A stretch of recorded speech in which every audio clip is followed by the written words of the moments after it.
खबर एक ऐसे चुनाव की जिस पर सबकी निगाहें टिकी हुई है। बात हम अमेरिका चुनाव की करें। अमेरिका में व्हाइट हाउस की रेस अब अंतिम चरण में पहुंच गई है। 5 नवंबर को चुनाव है। अमेरिकी राष्ट्रपति चुनाव के लिए डेमोक्रेटिक उम्मीदवार कमला हैरिस और पूर्व अमेरिकी राष्ट्रपति डोनाल्ड ट्रंप के बीच कांटे की टक्कर है।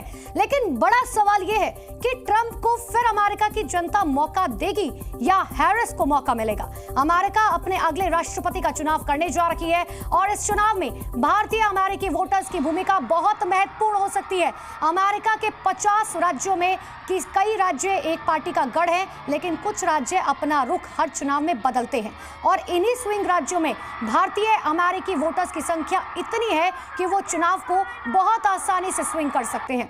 और इसीलिए दोनों प्रेसिडेंशियल कैंडिडेट्स ने भारतीय अमेरिकी वोटर्स को आकर्षित करने की बहुत कोशिश की है। सवाल लेकिन यही है कि क्या एक बार फिर से डोनाल्ड ट्रंप बाजी मारेंगे या कमला हैरिस को इस बार मौका दिया जाएगा। आपको याद भी होगा कि कुछ दिन पहले ही डोनाल्ड ट्रंप किस तरीके से हिंदुओं का जिक्र करते हुए आए थे नजर। बांग्लादेश में जिस तरीके से हिंदुओं पर अत्याचार हुआ था उसका जिक्र करते हुए नजर आए थे।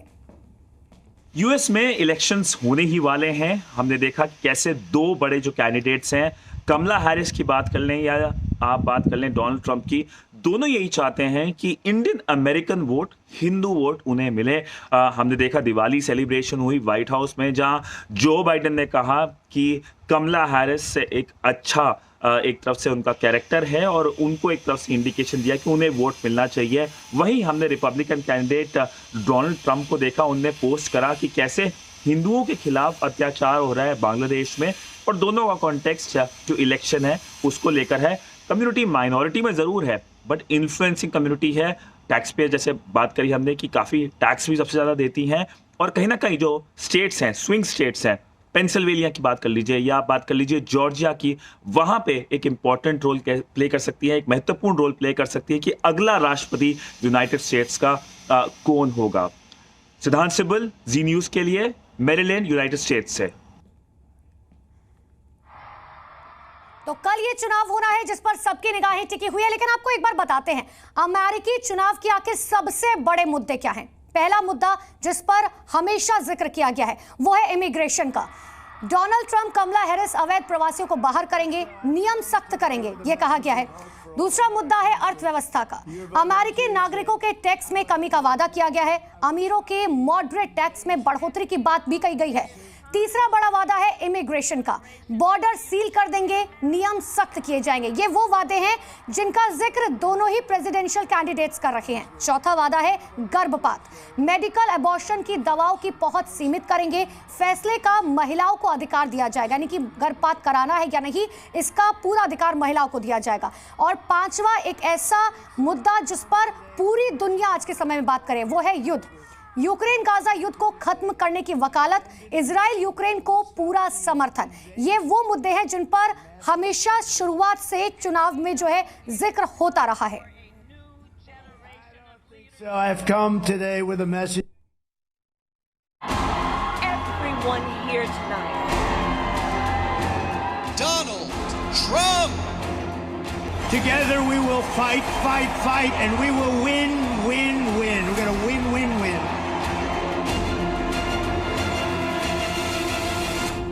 अमेरिका में राष्ट्रपति चुनाव, यानी वो चुनाव जिसका असर सिर्फ अमेरिका तक ही नहीं बल्कि पूरी दुनिया पर पड़ेगा। व्हाइट हाउस का बॉस कौन होगा ये जल्द ही पता चल जाएगा। चुनाव में अब बस एक दिन बाकी है।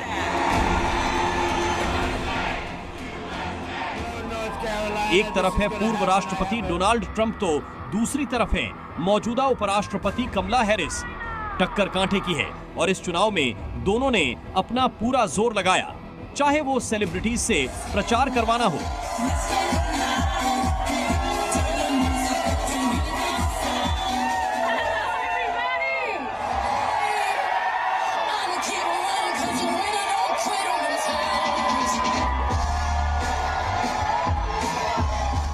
या फिर वोटर्स को लुभाने के लिए अलग अलग तरीके अपनाना।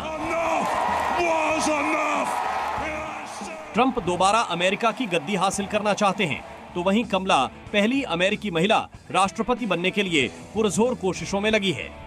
अमेरिकी राष्ट्रपति चुनाव में जो मुद्दे इस बार बहुत हावी हैं, उनमें अर्थव्यवस्था, महंगाई, इमिग्रेशन, गर्भपात का अधिकार, लोकतंत्र की सुरक्षा और ड्रग कंट्रोल तक शामिल हैं। गन कंट्रोल अमेरिका में एक ऐसा मुद्दा है जो न सिर्फ चुनावी बहस को प्रभावित करता है, बल्कि ये जनता के बीच भी खूब चर्चा की वजह बना हुआ है। हाल ही के सालों में बढ़ते बंदूक हिंसा के मामलों ने इस मुद्दे को और ज्यादा बड़ा बना दिया है। ट्रंप लगातार आरोप लगाते रहे हैं कि कमला आपकी बंदूक जब्त करना चाहती है, जबकि कमला हैरिस का कहना है कि वो किसी की बंदूक नहीं छीन रही, बल्कि नियम सख्त करना चाहती है। She's always said we will confiscate all guns. Now she's saying, oh no, guns are, I think they're wonderful, right? Doesn't work that way. They're going to confiscate your guns. I'm the one that's protecting it. We got the total endorsement of every gun group, including the NRA. Trump gun मालिकों के अधिकारों का समर्थन करते हैं, तो वहीं कमला इसके लिए सख्त नियम बनाना चाहती हैं। ट्रंप किसी भी तरह के गण प्रतिबंधों के खिलाफ हैं, तो वहीं कमला असॉल्ट वेपन और उच्च क्षमता वाले मैगजीन पर बैन का प्रस्ताव रख चुकी हैं। ट्रंप बाइडेन और हैरिस के बनाए गन नियंत्रण कानूनों को खत्म करना चाहते हैं। कमला गन नियंत्रण कानूनों को सख्त करना चाहती है। इसी मुद्दे को लेकर एलन मस्क ने भी कमला हैरिस पर हमला बोला था और कहा था कि ये संविधान के खिलाफ है। वहीं अमेरिकी चुनाव के बीच गन के अलावा ड्रग्स भी बड़ा मुद्दा बना हुआ है। दोनों ही उम्मीदवार सिंथेटिक ड्रग्स पर लगे प्रतिबंधों में रियायत के हामी हैं। फर्क बस इतना है कि कमला हैरिस चरस को शेड्यूल 1 से निकालकर शेड्यूल 3 में डालना चाहती है, जिससे इसके इस्तेमाल पर सजा को कम किया जा सके। हालांकि कैलिफोर्निया में अटॉर्नी के तौर पर चरस इस्तेमाल करने वालों को सजा दिलाने में कमला के रिकॉर्ड को ट्रंप समर्थकों ने बड़ा मुद्दा बनाया।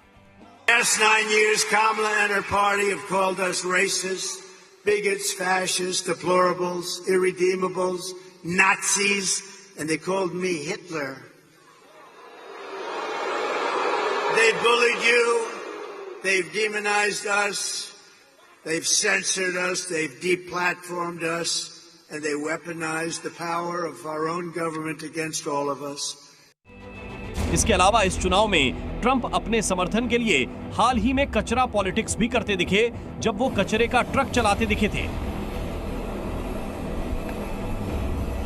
तो वहीं दूसरी तरफ कमला हैरिस ने ब्लैक वोटर्स से मिलकर उनको लुभाने की कोशिश की। तो वहीं कमला हैरिस टेलर स्विफ्ट और जेनिफर लोपेज जैसे स्टार्स से खुद को प्रमोट करा चुकी हैं। व्हाइट हाउस का बॉस कौन होगा, इसमें इस बार इमिग्रेशन का मुद्दा भी बड़ा रोल अदा करेगा। ट्रंप कमला हैरिस पर आरोप लगाते रहे हैं कि अगर वो जीती तो अमेरिका पर प्रवासी हावी हो जाएंगे। इतना ही नहीं, वो हिंदू अमेरिकियों को लुभाने के लिए उनकी रक्षा की बात भी कह चुके हैं। तो वहीं कमला हैरिस, जो बाइडेन ने भी दिवाली पर भव्य सेलिब्रेशन कर भारतीय समुदाय के वोटर्स को साधने की कोशिश की थी। कुल मिलाकर इस बार टक्कर कड़ी है। ट्रंप चुनाव से ऐन पहले कहते दिख रहे हैं कि अगर वो जीते तो अमेरिका में एक बहुत बड़ी पार्टी होगी। दोनों ही उम्मीदवार दुनिया के सबसे ताकतवर देश में सबसे बड़ा पद पाने के लिए अपना पूरा जोर लगा चुके हैं। अब बारी जनता के फैसले की है। ब्यूरो रिपोर्ट, जी मीडिया। तो अमेरिका का अगला सुपर बॉस कौन होगा, बहुत जल्द इस बारे में पता चलेगा। लेकिन अमेरिकी चुनाव पर भारत पर इसका क्या असर पड़ेगा, यह भी आपके लिए समझना बहुत जरूरी है। देखिए, ट्रंप जीते हैं तो प्रवासी भारतीयों के लिए सख्त नियम होंगे। पीएम के साथ बेहतरीन संबंधों का फायदा होगा। आतंक के खिलाफ कड़ा रवैया अख्तियार करने की बात पहले ही ट्रंप कह चुके हैं। भारत के निर्यात में मुश्किल जो है वो संभव है। कहा जा रहा है कि अगर ट्रंप आते हैं तो ऐसे में थोड़ी मुश्किलात भी हो सकती है। ट्रंप भारी शुल्क के समर्थक हैं और चीन के खिलाफ उनका रवैया हमेशा से बहुत कड़ा रहा है कि जिस तरीके से चीन चालबाजियां करता है उसे बर्दाश्त नहीं किया जाएगा। ये तो आपने समझ लिया कि आखिर ट्रंप जीतते हैं तो भारत पर क्या असर पड़ेगा। अब आपको बताते हैं, अगर कमला हैरिस जीतती है तो इसका असर भारत पर क्या पड़ेगा। देखिए, H-1B वीजा के विस्तार की पूरी तरीके से वो समर्थक है। कई बार उन्होंने अपनी रैली में इसका जिक्र किया है। भारतीय मूल की राष्ट्रपति होने का फायदा होगा। कमला हैरिस भारतीय मूल की है और इसीलिए अगर भारतीय मूल की राष्ट्रपति बनती है तो भारत को इसका फायदा होगा। द्विपक्षीय संबंधों में भारतीय जड़ों का असर साफ तौर पर देखने को मिलेगा। इतना ही नहीं, बाइडेन जैसी विदेश नीति जो है उनकी भी है, वो भी ये बात मानती है कि विदेश नीति बहुत ज्यादा जरूरी है, अच्छे संबंध होने चाहिए और भारत के साथ अच्छे संबंध की बात कमला हैरिस भी करती हैं। इतना ही नहीं, चीन के खिलाफ रणनीतिक साझेदारी जो है उनके पास देखने को मिल सकती है। Z News।